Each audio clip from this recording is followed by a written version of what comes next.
What's going on, everybody? Good to see everybody, even though I can't see you. Good to be in here and be seen, even though you can't see me. What I'm trying to say is, welcome to Hog Holler. It's been a day or two since I've caught up with everybody. I know y'all fuss at me for not posting as often as I should. I got so many things going on right now, and it's hard to get time to get in here and post like I should, but figured I'd get in here and say howdy to everybody and do a little catching up. I'm gonna finish up a story that I had started actually a few videos back, but before I do that, I want to say a little bit. You know, I've always been a kind of a loner when it comes to this YouTube thing. Number one, I guess because I have to be, because I hide my identity. There's not probably a handful of people in this world that know who I am, and it's all the people that I love and trust, and I know, you know, that they're not going to tell anybody, but that kind of isolates me in the YouTube world. And I'd had offers to people reach out and wanted to interview me a few times before, and you know, I don't know, I just didn't feel right about it, or for some reason or another, I didn't do it. I hadn't done it until got in touch with Barton Nunley. You might be familiar with his channel in Humanoids. He's got a great channel over there, and me and Barton got to talking, got a lot in common. He's a good guy, him and his wife. Think the world of both of them, love them both, just like a brother and sister. But he brought me into the fold, you might say, this family. Introduced me to some people. I got to talk with Mr. Martin Groves, one of my heroes I have a lot of respect for. And Barton himself, just a modern day Daniel Boone, Davy Crockett type person. And all the other peoples that get in here on the live stream over on Hog Holler, some good people over there too, Jesse and Joe. And brought me into the fold, all these people, and the people who comment on the live streams. You know, I've got in there and started talking to them and talking to a lot of y'all, and you know, it seems like just one big happy family to me. You know, I didn't know that in this YouTube world that people could be so loving and caring about each other, but they are. And at least the people that I've associated myself with. I know there's a lot who's not. A lot of bullies and everything else out there, but we won't worry about them. But thank you. I want to say thank you all to the people who get in there and comment to me and tell me hello. My chat moves so fast, and I don't wear glasses even though I need to. Can't see nothing to say hi back. It all moves faster than this hillbilly can move. So if I miss you or whatever, God bless you, and thank you for reaching out to me and hollering at me. But yeah, Barton and his wife, they know who I am, and the good people over there at Hog Holler know. And Martin, talk to Martin, he knows.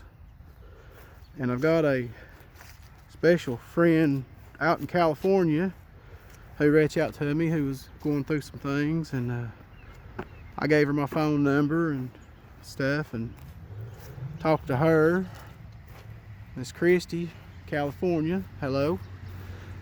So that's about it. But that's just about the sum of it right there. I'm probably going to keep it that way.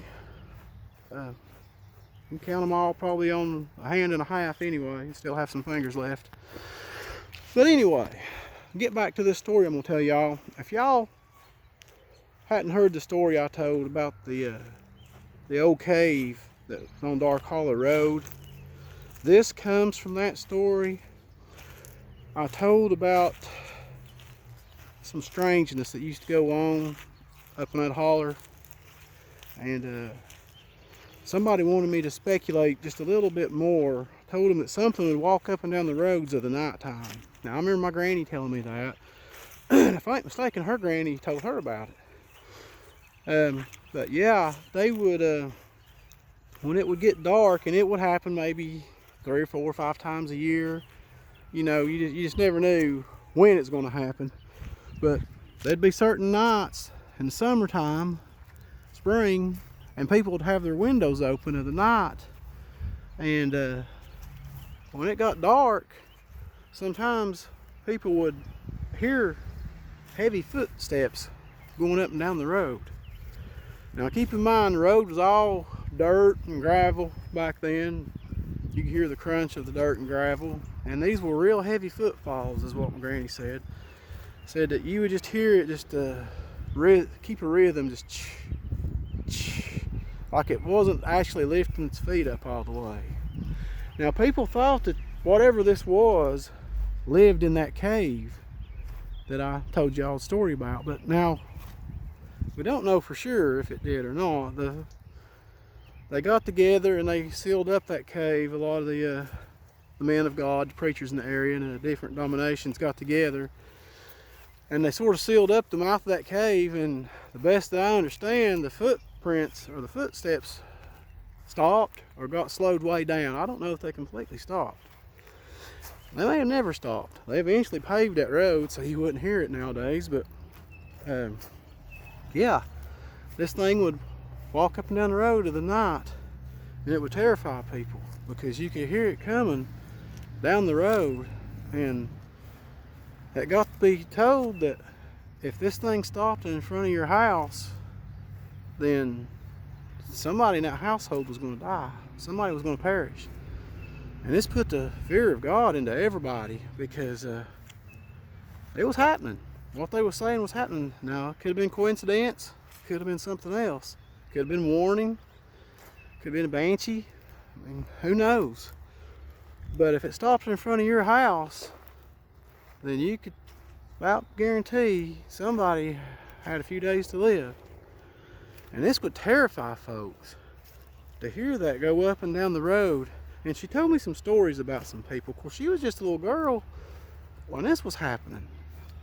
So you do the math. She was 85 when she died in 1981. So yeah, so she was a little girl, and her granny had told her about the footfalls and stuff, that people would actually try to look out the window sometimes. People would get brave and want to peep out, and that was a huge no-no, because if whatever this was saw you look out the window, well, then it stopped in front of your house.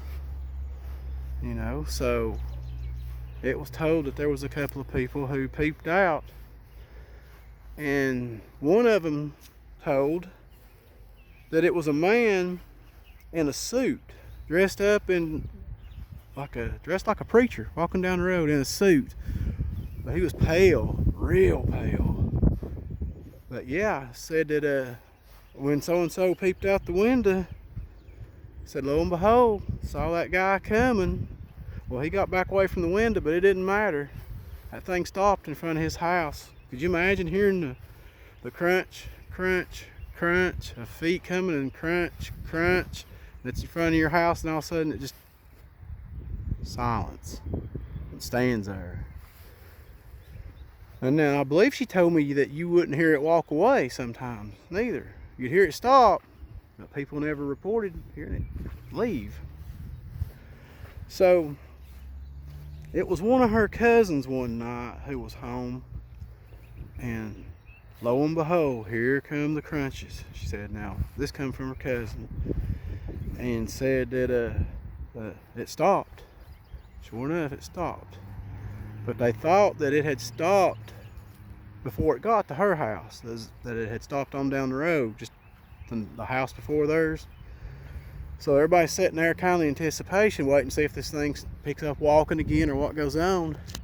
And she said her cousin told her that there was a face come up to the front window there, the front glass or screen, and just pressed against that screen, and said it was as white as a sheet, whatever it was, face of a man that looked in on them. And then it was gone. And about a week later, her cousin's daddy had a heart attack and died. So that come from my granny. So they believed in this stuff. I'm telling you what, there's things in these mountains that we have no idea. We think we know everything. We don't know 10% of anything, especially when it comes to these old mountains in this region. There's places in these mountains that man ain't ever saw. But Granny used to tell about that, the old thing that walked up and down the road. They called it Hog Holler Road. That's not the official name of it. But it would scare and terrify people. Everybody in the community knew about it and stuff. And you know, they said they'd have get-togethers or sleepovers with kids or whatever, and said that when somebody would try to intimidate it, you know, try to walk and scare people themselves, well, number one, people was too scared to do that after it got dark up that hollow.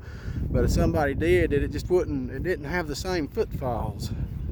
You know, it didn't have the same cadence or rhythm to it, that when this thing walked its walk, you knew what it was. You know, there's no intimidating it at all.